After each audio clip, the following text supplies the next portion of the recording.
So hello guys, another day, another repair. So for today, nag-ayos tayo ngayon ng electric fan kasi sabi nga is mahina daw to.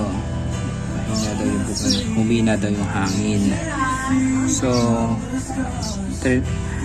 tatry natin na trinay na natin ilagyan ng oil tapos ganun pa rin ang nangyari. So pag ganun ang nangyari at mahina pa rin, try nyo na palit na ito. Try nyo na palit na ito. Pagpalit kayo ng capacitor. Kasi hindi naman yung mukhang lobo pero na humihina siya dahil sa capacitor din. So pakita ko sa inyo ngayon kung ano naging epekto ng pinalit natin yung capacitor. So ito.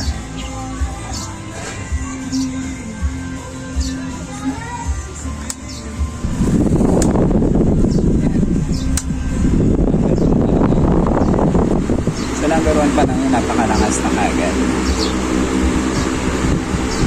Tapos